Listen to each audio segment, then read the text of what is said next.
ዛሬ በዚህ ሰዓት የዓለም ጌታ የዓለም መድኃኒት ክርስቶስ ወደዚህ ቢመጣና ከእናንተ የሆነ ስጦታ ቢፈልግ ምን ትሰጡታላችሁ? በተለይ በዚህ ዘመን በትዳር ውስጥ ያለው ትልቁ ፈተና ይሄ ነው። በስሜት በስጋዊ ፍላጎት የሚመሰረት ትዳር የእግዚአብሔር ፈቃድ ሳይጠየቅበት እግዚአብሔር በዚህ ቤት ላይ መሰረት እንዲያስቀምጥ እግዚአብሔር ሳይጠየቅ እንደነገሩ ይመሰረታል። ሳምንት ሳይቆይ ይፈርሳል እና ምን አለ ይሄ ዛሬ ሁላችን የሞትኩ እንደው ብላችሁ የእድር ማህበር አላችሁ። እድር የሌለው አለ እንዴ? የእድር ማህበር የሌለው አለ? እስኪ የእድር ማህበር ያላችሁ እጃችሁን ሲከፍ አድርጉልኝ። የለም? ለምንድን ነው እድር ውስጥ የገባችሁ? ለምንድን ነው እድር ያስፈለገ? አንዲት ትንሽ ነገር ያን ጊዜ ደነገጠ። ምን አለ መሰላችሁ? እሱ ጸሎቴን ውሰድ፣ ስግደቴን ውሰድ፣ ስጦታዬን ውሰድ፣ መባዬን ውሰድ እያለ ያንን ሁሉ ሲያቀርብ ጌታ ግን እንዲህ አለው፣ ልጅ ጆሮ አለ ወደ ጆሮው ጠጋ ብሎ ኃጢአትህን ስጠኝ፣ ኃጢአትህን ልውሰደኝ። ወወልድ ወመንፈስ ቅዱስ አሐዱ አምላክ አሜን። ዓለም ሳይፈጠር የነበረ ዛሬም በማይመረመርና ድንቅ በሆነ ጥበቡ ይህን ዓለም የሚመግብ ነገም ይህን ዓለም አሳልፎ የሚኖር በፍጡራን ሁሉ ዘንድ የተመሰገነ አምላካችን እግዚአብሔር ስሙ የተመሰገነ ይሁን።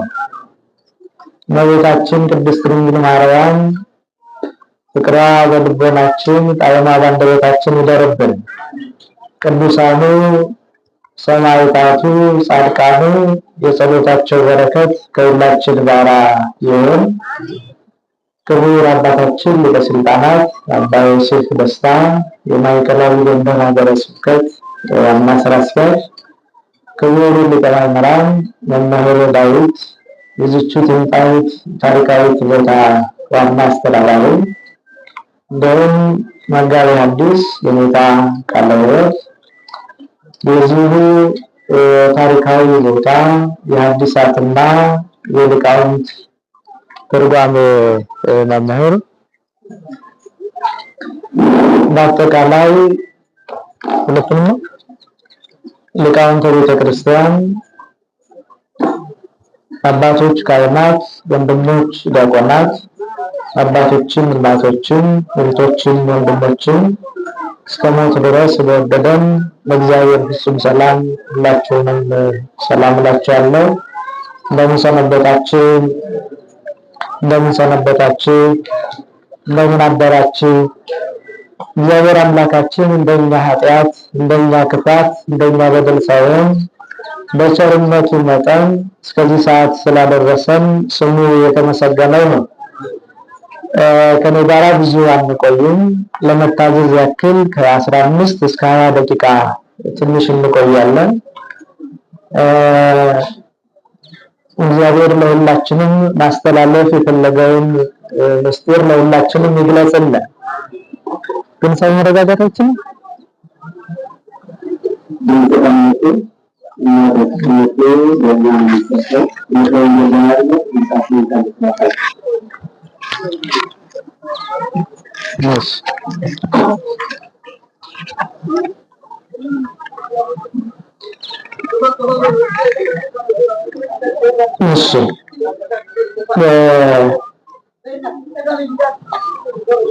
ብዙ አንቆይምና እስኪ የምትንቀሳቀሱ ትንሽ ተረጋጉ።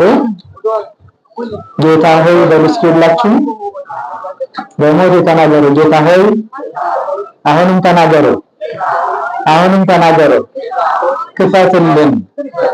እስኪ ተናገሩ። ድምጻችሁን ጮክ አድርጋችሁ አሁን መድኃኒቱ ተገኘ። ይገርማቸዋል። ሌሎች የሚያወሩትን ሰዎች ለመብለጥ እኛ ምን ማድረግ አለብን? እኛ መናገር አለብን አይደል? እስኪ ጌታ ሆይ በሉ። አሁንም ጌታ ሆይ በሉ እስኪ። አሁንም ተናገሩ። ክፈትልን በሉ። የትምህርታችን ርዕስ ይሄ ነው። ጌታ ሆይ ክፈትልን በሉ እስኪ ለመጨረሻ። ይህ ቃል ዛሬ በቅዳሴ ጊዜ ቅዳሴውን የሚመሩት ካህን ያነበቡልን የወንጌል ክፍል ነው። በማቴዎስ ወንጌል ምዕራፍ 25 ቁጥር 11 ላይ ተጽፎ እናገኘዋለን። ጌታ ሆይ ክፈትልን። ይህን የተናገሩት ከቁጥር 1 ጀምሮ ስናነብ የምናገኘው ቃል ነው። ለትምህርታችን መግቢያ እንዲሆነን አንድ ጥያቄ ጠይቃችሁ ትምህርታችንን በዚያው ጥያቄ እንጨርሰዋለን። በዚህ ሰዓት የዓለም ጌታ የዓለም መድኃኒት ክርስቶስ ወደዚህ ቢመጣና ከእናንተ የሆነ ስጦታ ቢፈልግ ምን ትሰጡታላችሁ? ጥያቄው ይሄ ነው። ጌታ ወደዚህ ቢመጣ የሁላችን ጸሎት፣ የሁላችን ምኞት፣ የሁላችን ፍላጎት የዓለም ገዢ የሆነው ከጌታ ጋራ ለመድረስ ነው።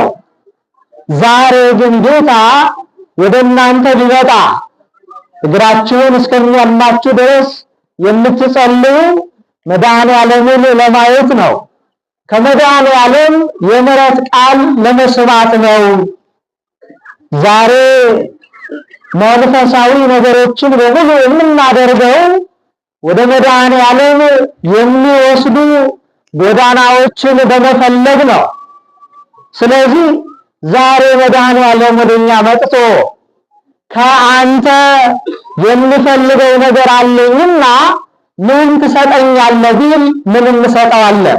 በውስጣችሁ ጥያቄውን ይዛችሁ ቆዩና የትምህርታችን ማጠቃለያ እናደርገዋለን።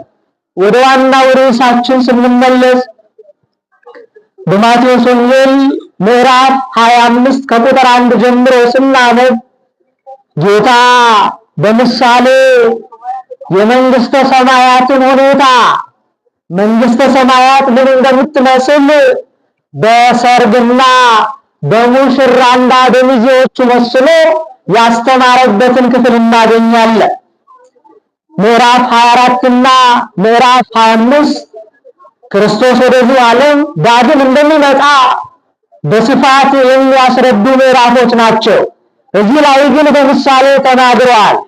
መንግስተ ሰማያት ሙሽራ የሚመጣውን ሙሽራ የሚጠብቁ ሚዜዎችን ትመስላለች ብሎ ያችን መንግስተ ሰማያትን በሙሽራ መስሎ ያስተማረበትን ክፍል እናያለን። ሰርግ በአካባቢያችን ልዩ ክብር ይሰጠዋል። ሰርግ በአካባቢያችን ልዩ ቦታ ይሰጠዋል። በሰርጋቸው ዕለት ሙሽሪትና ሙሽራው ትልቅ ደስታ ይኖራቸዋል። ደስታው የነሱ ብቻ ሳይሆን የሙሽራው ቤተሰብና የሙሽሪት ቤተሰብ ጓደኞቻቸውን በሙሉ የዚህ የሰርጉ ደስታ ተካፋዮች ናቸው።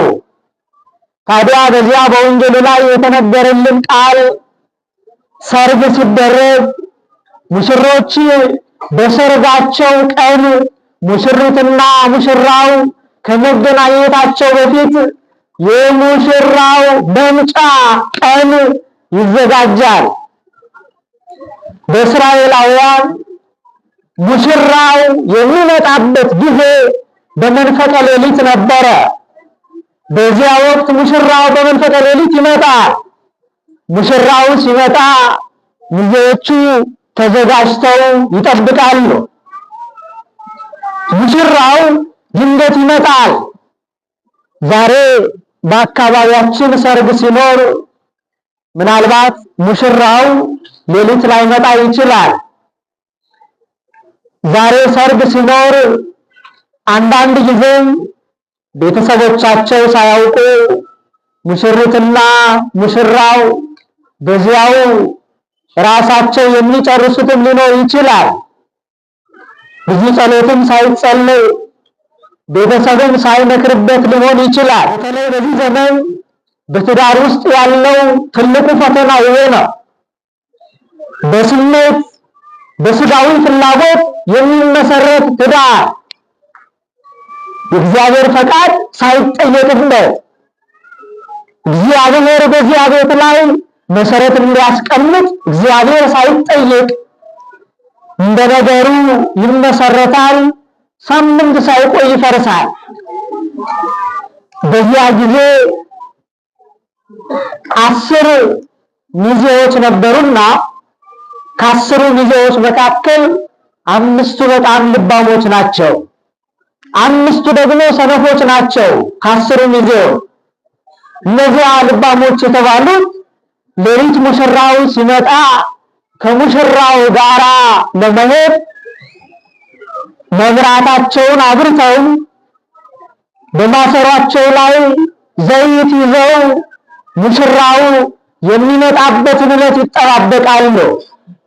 እነዚያ ሰነፎች ደግሞ መጠባበቂያ መብራቱ ሊጠፋ የሚጨምሩት ዘይት ሳይዙ እንዲሁ ዝም ብለው ተቀምጠው ነበረ። ባጭሩ መጠባበቂያ ዘይት ስለሌላቸው ሙሽራው ሌሊት ሲመጣ ትቷቸው እንዳይሄድ ሌሎችን ዘይት እንዲሰጧቸው ጠየቁ። እነሱ ለእናንተ የሚሆን የለንም አሏቸው። ወደ ገበያ ሊገዙ ወጡ። በመካከል ሙሽራው መጣ። መብራት ያላቸው ሰዎች ከሙሽራው ጋር ገቡ። እነዚያ መብራታቸው ያለቀባቸው ሰዎች ወደ እነሱ መግባት ፈለጉ። የትምህርታችን ርዕስ ምንድነው ነው ያልኳችሁ? እንደናደራችሁ እንደምሰነበታችሁ የላችሁም እንዴ? ርዕሳችን ምንድነው? ጌታ ሆይ ክፈትልን አሉት። ከምን ሊገቡ? እነዚያ ልባሞች ጓደኞቻቸው ወደ ሰርጉ ሲገቡ መብራት ለመግዛት ወደ ገበያ የወጡት ሰዎች ጌታ ሆይ ክፈትልን እያሉ ተጣሩ። ነገር ግን በሩ ተዘግቷል። ምንም ማድረግ አይችሉም። ጌታ የተዘጋውን የልቦናችንን በር ይክፈትልን። ዛሬ እንደነዚያ ሰርገኞች የተዘጋ ብዙ ልቦና አለ፣ የተዘጋ አይምሮ አለ፣ የተዘጋ በር አለ። የክርስቶስ ምሕረት እንዳይገባ፣ የእግዚአብሔር ቸርነት እንዳይገባ በኃጢአት የተቆለፈ፣ በበደል የተቆለፈ፣ በቅናት የተቆለፈ፣ በተንኮል የተቆለፈ በር አለ። እሱን በር ማን ይክፈተው? ተናገሩ እንጂ ማን ይክፈትልን? በሩ መድኃኔዓለም ይክፈትልን። እመቤታችን ድንግል ማርያም ያንን በር ትክፈትልን። በሩ ከተዘጋ መግባት አይቻልማ። ለመግባት ግን ማሰሯችንን ዘይት ሞልቶ በእጃችን ላይ ያለውን መብራት አብርተን መጠባበቅ ይጠበቅብና ሙሽራው ሲመጣ ቀኑ ቢታወቅም ሰዓቱ ግን አይታወቅም ነበረ። ይህ ዛሬ ሙሉ ቀን ስንደክም የምንውለውን የእኛን ኑሮ ምሳሌ ያደርግልናል። ጠዋት ተነስተን ስንሮጥ እንውላለን። የሚገርመው ቤተ ክርስቲያን እንኳን መጠን ከእግዚአብሔር ጋር ለመነጋገር ልቦናችን ቤት ነው የሚቀር። እዚህ መጠን እናወራለን፣ እዚህ መጠን ስልክ እንደውላለን፣ እዚህ መጠን መንፈሳዊ ሕይወታችንን ማደሱን ትተን በስጋዊ በማይረባ ቁሳቁስ ተጠልፈናል። ከዚህ ሁሉ ወጥመድ መድኃኔዓለም ይሰውረን። ታዲያ አንዷን ብቻ ልንገራችሁ። ዘይት የተባለችው ፍቅር ናት። በፍቅር ተሞልተን ያችን ሰዓት ስለማናውቃት ተዘጋጅተን መጠበቅ አለብን። በአንድ ነገር እኮ እናምናለን። ይሄ ዛሬ ሁላችን የሞትኩ እንደው ብላችሁ የእድር ማህበር አላችሁ። እድር የሌለው አለ እንዴ? የእድር ማህበር የሌለው አለ? እስኪ የእድር ማህበር ያላችሁ እጃችሁን ሲከፍ አድርጉ። የለም? ለምንድን ነው እድር ውስጥ የገባችሁት?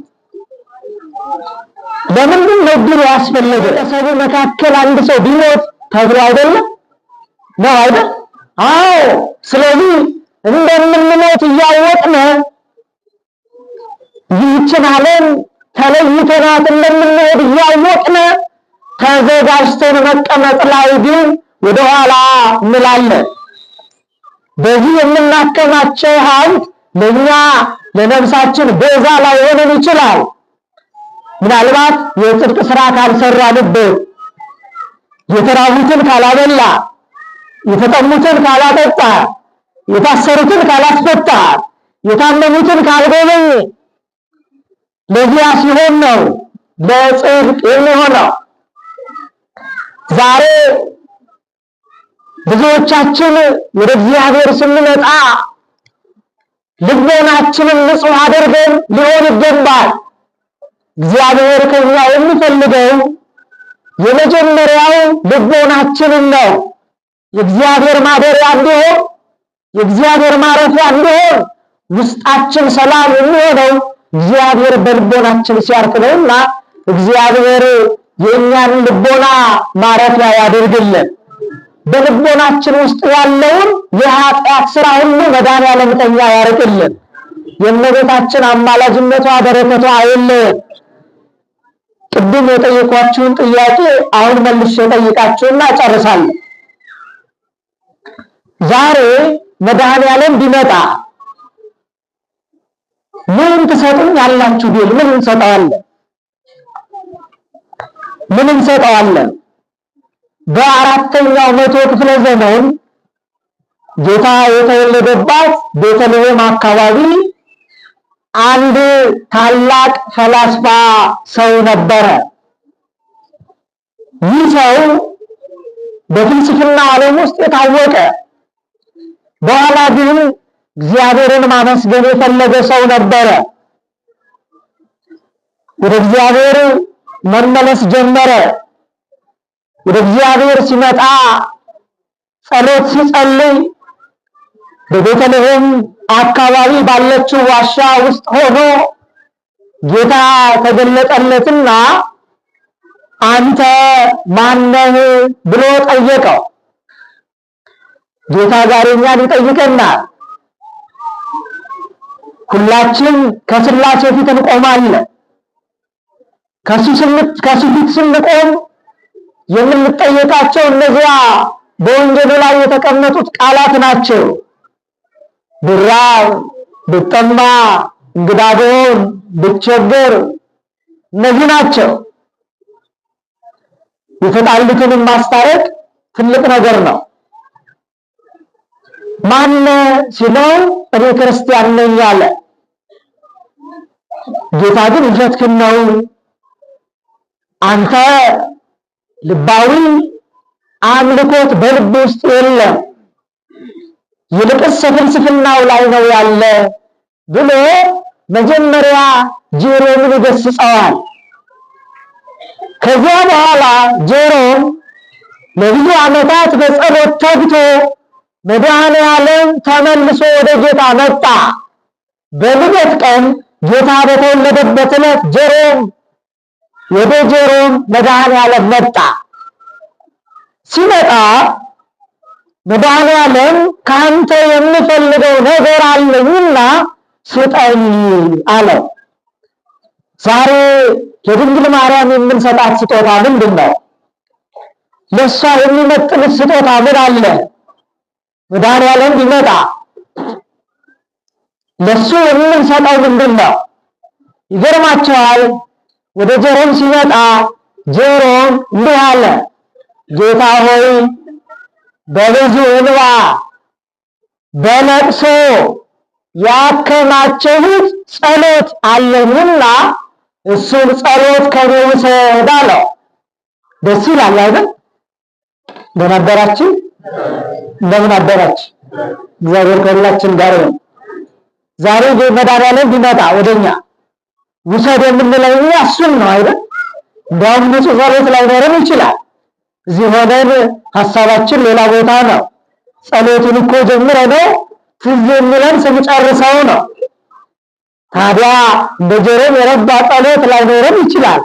ግን መድኃኒዓለም ከመጣ ያለንን እንሰጠዋለን። እሱን ጸሎቱን ውሰድ ሲለው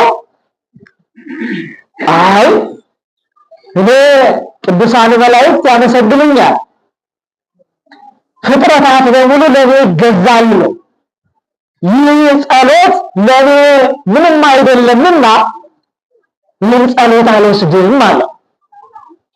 ስለዚህ ዛሬ የኛ ጸሎት ምን ያክል ዋጋ አለው? ጆሮውን እኮ እግሩ እስከሚላጥ የሰገደ ነው። ዓይኑን እስከሚያመው ያለቀሰ ነው። እባክህ ስግደቴን ውሰድ አለ። ጆሮውን መጻሕፍትን ይተረጉም ነበርና እሺ ስለነዚህ መጻሕፍት ብለህ የኔን ድካም ተቀበል፣ ይህን አድርጌያለሁ እንደዚህ አድርጌያለሁ ቢል መድኃኒዓለም ግን ያንን ሁሉ ከንቱ አደረገው። ታዲያ ይገርማቸዋል። አላችሁ እግዚአብሔር ከሁላችን ጋር ነው። መድኃኒዓለም ወደሱ ወደ ጆሮው ጠጋልና አንዲት ትንሽ ነገር ነገረ። ይገርማሽ ነገር ያን ጊዜ ደነገጠ። ምን አለው መሰላችሁ? እሱ ጸሎቴን ውሰድ፣ ስግደቴን ውሰድ፣ ስጦታዬን ውሰድ፣ መባዬን ውሰድ እያለ ያንን ሁሉ ሲያቀርብ ጌታ ግን እንዲህ አለው፣ ልጅ ጆሮ አለ ወደ ጆሮው ጠጋ ብሎ ኃጢአትህን ስጠኝ፣ ኃጢአትህን ልውሰደው።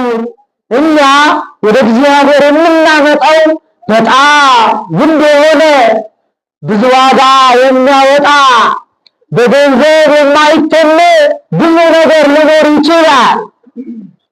ግን ያ ለመድኃኒዓለም አያስደስተውም። ለእሱ ያስደሰተው የጆሮውን ጸሎት አይደለም፣ ስግደቱም አይደለም፣ ምጽዋቱም አይደለም። ለእሱ ያስደሰተው ኃጢአቱን ሲሰጠው ነው። ምን አይነት ጌታ ነው? ምን አይነት አምላክ ነው? የእኛን ኃጢአት የሚወስድ እኛን ንጹሕ ለማድረግ እኛን ከእሱ ጋር ለማኖር። ስለዚህ ጌታ የሚፈልገው ይሄን ነው።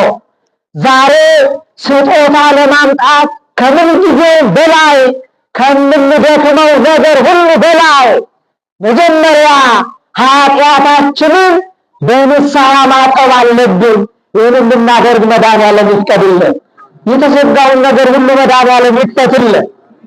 በዚህ ዘመን ስራ ለመስራት ሁሉ አስባችሁ በንግድ የተሰማራችሁ ንግድ ሁሉ እንዲያላችሁ በር ድንግል ማርያም ትክፈትላችሁ።